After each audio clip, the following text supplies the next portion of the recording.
Shalom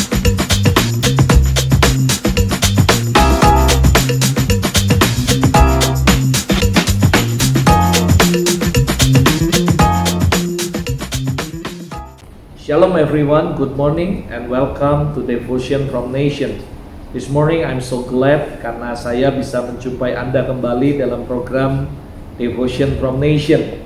Hari ini saya mengajak Anda, yuk kita sama-sama buka hati, kita belajar kebenaran firman Tuhan. Dalam renungan singkat pagi hari ini saya berdoa akan menjadi reminding buat saudara dan saya untuk menjadi sebuah encouragement buat setiap kita supaya kita diingatkan kembali bahwa di tengah situasi apapun yang sedang terjadi hari-hari ini kita harus percaya seperti apa yang Daud katakan dalam Mazmur 28 ayat 7. The Lord is my strength and my shield. Tuhan adalah kekuatanku dan juga perisaiku. Saudara, penting sekali buat setiap kita hari-hari ini menjadikan Tuhan sebagai kekuatan kita. Saya tahu ada begitu banyak orang yang imannya mulai mungkin tergoyahkan, mungkin jadi lemah, dan kita butuh kekuatan Tuhan. Ada begitu banyak orang yang membutuhkan kekuatan. Bahkan beberapa orang berkata bahwa mereka udah give up, mereka udah gak sanggup lagi karena nobody knows sampai kapan pandemi ini akan berakhir.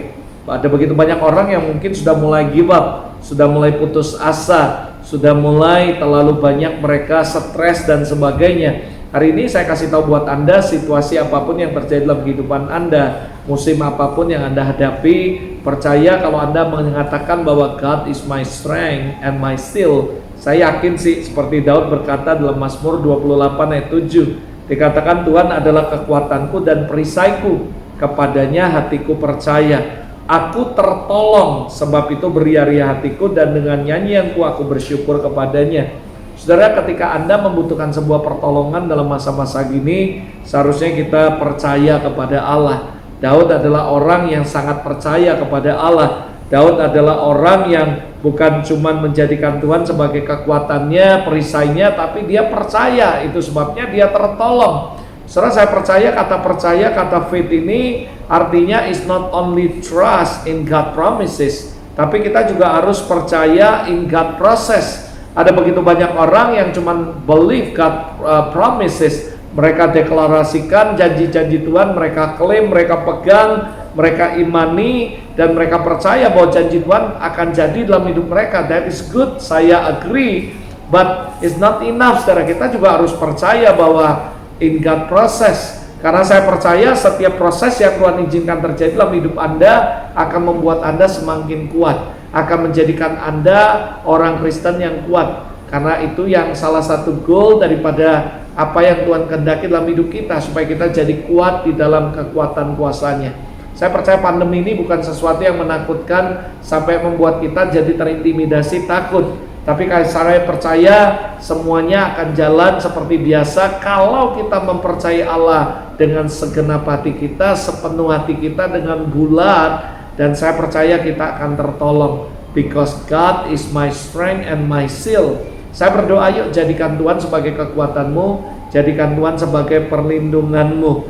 Trust God. Saudara, beberapa waktu lalu saya pernah sharing dalam sebuah program. Saya katakan trust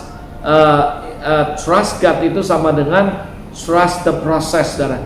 Bahkan saya yakin sekali bahwa Tuhan gak cuma membuat kita untuk percaya kepada janji-janjinya, tapi juga percaya kepada setiap proses yang diizinkan terjadi dalam kehidupan kita. Buat saya, ketika Anda berkata I'm trusting God, artinya Anda juga trust His process.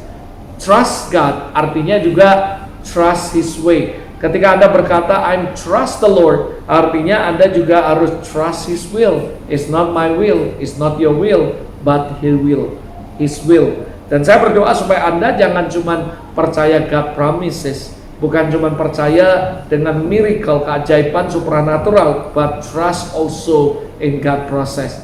Trust His way, trust His will, and the end of the day nanti Anda akan percaya ada trust result, akan ada hasil yang menggembirakan. Kenapa, saudara? Karena saya percaya Tuhan tidak pernah mengecewakan orang yang sungguh-sungguh berharap kepada Allah.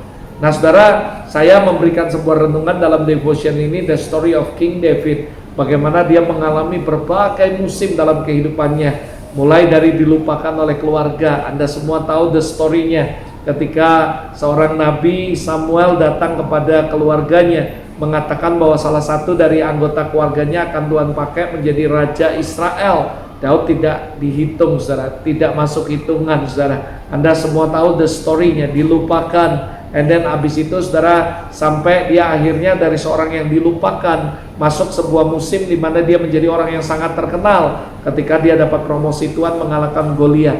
Bayangkan dari seorang yang nobody menjadi somebody, bahkan terkenal di seluruh Israel. Lalu habis itu apa yang terjadi setelah dia terkenal, dia diangkat menjadi salah satu pemimpin pasukannya Saul. Dia mulai dibenci, lalu bahkan mau dibunuh. Saul berikhtiar untuk membunuh dia. Beberapa kali Saul membunuh dia, mencoba membunuh dia, tapi Tuhan meluputkannya. Kenapa? Because dalam kehidupan Daud, dia berpercaya bahwa God is my shield and God is my strength. Jadi saudara, ketika dia percaya bahwa Tuhan perisainya, Tuhan kekuatannya, Daud selalu diluputkan, saudara. Saya cuma mau sampaikan buat Anda, dalam musim apapun dalam hidupmu, kalau Tuhan tidak mengizinkan seorang menyentuh hidupmu, tidak akan ada bisa yang menyentuh hidupmu.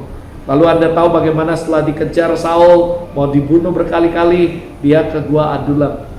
Di Gua Adulam Anda tahu bahwa semuanya adalah penjahat, orang yang kepahitan, orang yang latar belakang jelek. Dia tidak dibunuh, tapi dia diangkat jadi pemimpin mereka.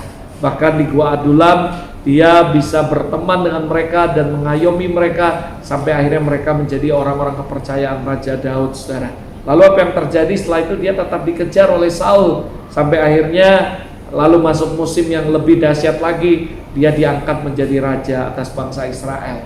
Saya percaya ketika dia jadi raja nggak mudah, begitu banyak tantangan, musuh, cobaan, proses yang harus dihadapi. Tapi dia selalu menjadikan God is my strength and my shield.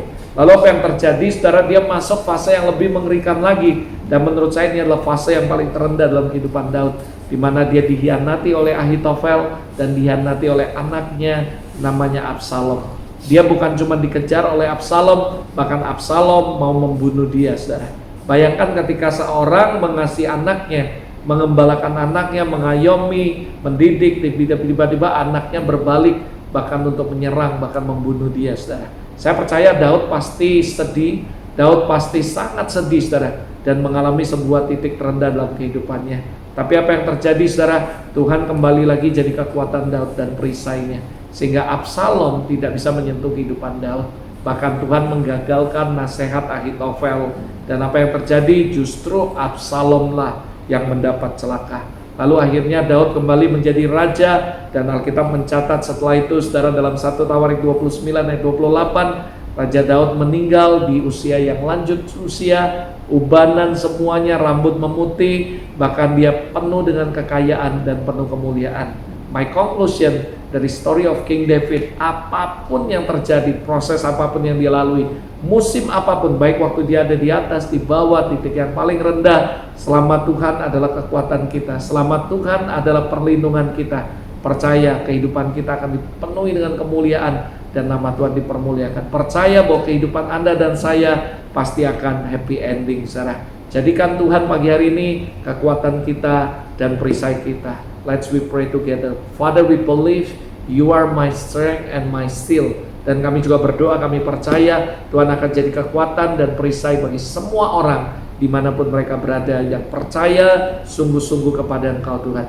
Hari ini Tuhan, aku berkati setiap umat-Mu di seluruh Asia dan juga US dan juga Australia dan semua teman-teman dimanapun mereka berada yang menyaksikan Devotion from Nation. I bless them, Lord, with abundantly and overflowing. Aku berkati Malaysia, Taiwan, Tuhan, Filipina, Tuhan, Brunei, Taiwan, Korea, semua Tuhan kami berdoa di dalam nama Yesus. Kami berkati semua Indonesia juga, semua umat-Mu dimanapun mereka berada. Bless them, Lord. I speak life, healing, restoration, and blessing to all of them in Jesus' name. Terima kasih Bapak, dalam nama Yesus kami berdoa. Amin, amin. God bless you. Sekali lagi, I just remind you this morning, jadikan Tuhan sebagai our strength and our shield. Dan saya percaya apapun musim yang paling sulit sekalipun, musim yang paling rendah dalam hidupmu, selama Tuhan jadi kekuatan dan perisaimu, Tuhan pasti akan menolong kita. God bless you and see you next week. See you next time dalam Devotion from Nation. God bless you.